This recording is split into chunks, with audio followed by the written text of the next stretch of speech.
Hello everyone and welcome back to the channel. After having a splendid, wonderful weekend where we visited the Calgary Expo, and by the way, if you're interested in that kind of things, you can find some footage, some short, some longer ones from the parade itself and then also from the exhibition grounds. So we had a wonderful time, and again, check out our videos and we may find something there that interests you as well.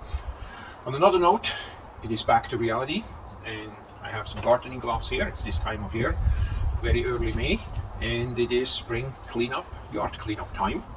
Now we gotta dethatch our yard, our grass, and I guess all depending on where you're from, you may wonder, Kass, what are you talking about, dethatching your yard? And I will go a bit more into details as we go along and explain kind of what I'm up to and what I mean by that. So hang around and I show you what I'm up to.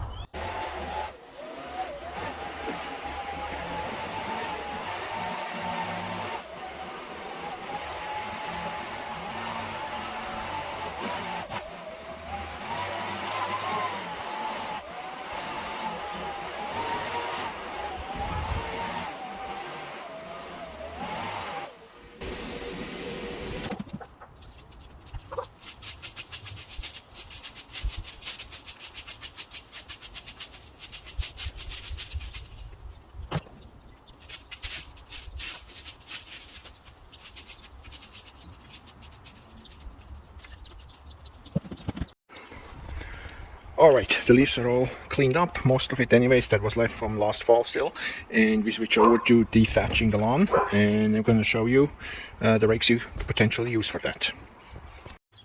Now if you live in a place where it's mostly green, or the grass is green most of the winter or all winter, you probably don't have to worry too much about this, but we are in an area where all the grass dies off, everything turns brown, and I'm going to give you a close-up look how this looks in the spring.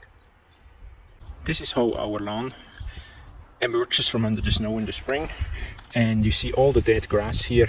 You go a bit closer and you see a little bit of green here and there on and off that tries to come through, but in essence really it is like a matted down carpet.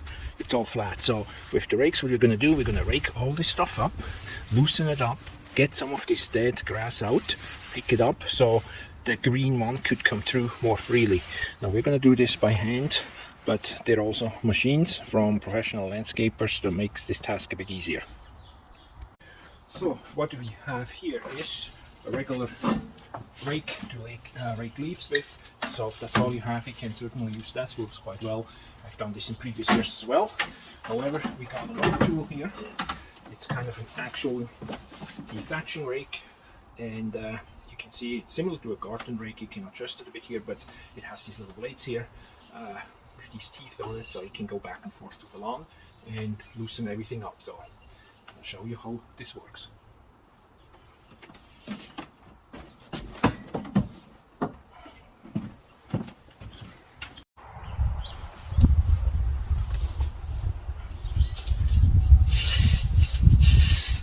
So as I said, we're just going to go back and forth. It's like a comb, almost combing your hair. So just a couple different directions, just showing you this. And just this little bit here, as you can see here, we have tons of just dead grass that's choking up the new one from coming through. So a little bit will stay behind, of course. Let's get this out of the way so we can see. So that's kind of how it looks afterwards. We'll pick it up, go with the lawnmower, and then we're all good for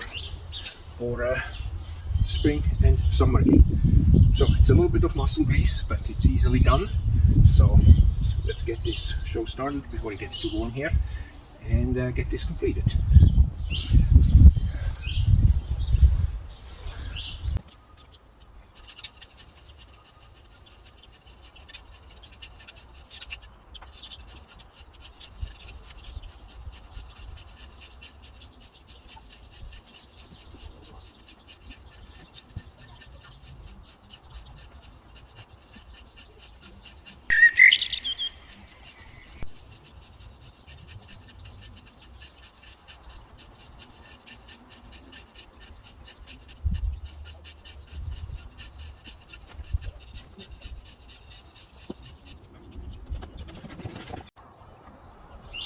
So step 2 is done.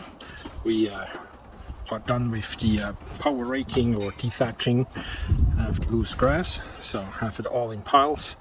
Just need to go and pick everything up, and then after that, so that's going to be step 3, and then step 4 is we're going to go over with the mower.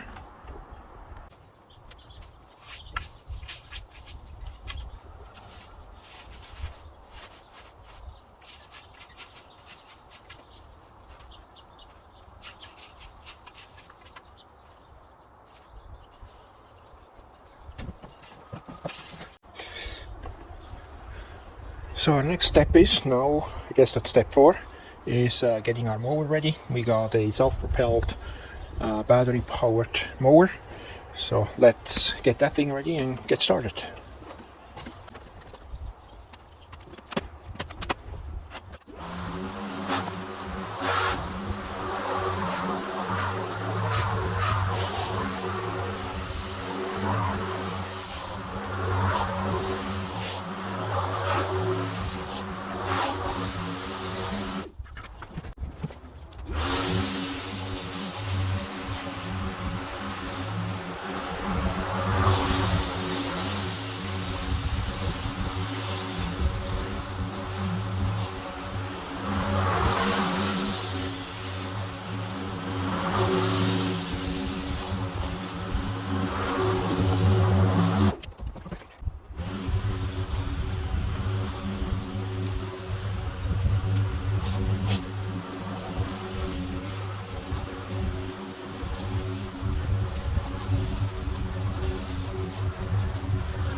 So it's all clean. As a last step, we are going to put some spring fertilizer in to make sure it greens up, but be careful with the instructions. You don't burn your grass or dump too much in one spot, and that will burn your grass again as well.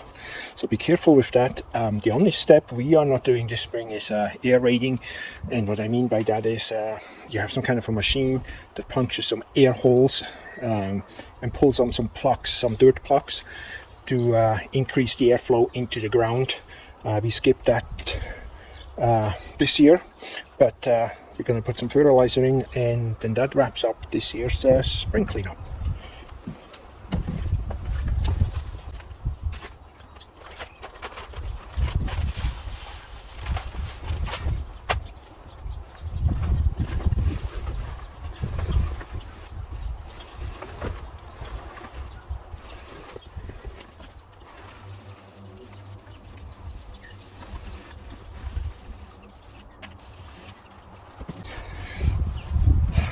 Real quick, if you're not 100% sure how much fertilizer you need, I mean, you can read it up and do the calculations, but I always say when in doubt, adjust your spreader for a lot less. And you can always go into a zigzag pattern, so this way you don't over fertilize, and some spots you may miss you capture after. And if you have it adjusted to less than the requirement, this way you're also not over fertilizing certain spots. So just a little bit of a food for thought here, I guess. But anyways, with that being said, let's finish the rest. Well, our spring cleanup is all completed. I'm going to show you a close-up. If you recall how matted up it was, I'm going to show you how it looks after the fact. So let's go have a look.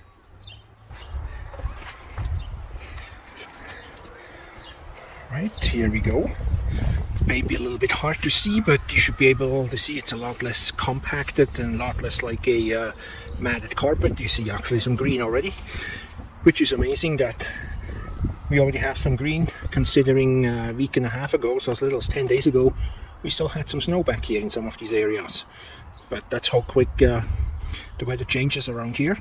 But that's the after result, and we're all set for another year again. If you want to make any comments, questions, concerns, as always, please feel free to leave us a comment. And until next time, stay safe, and we'll see you guys very soon again.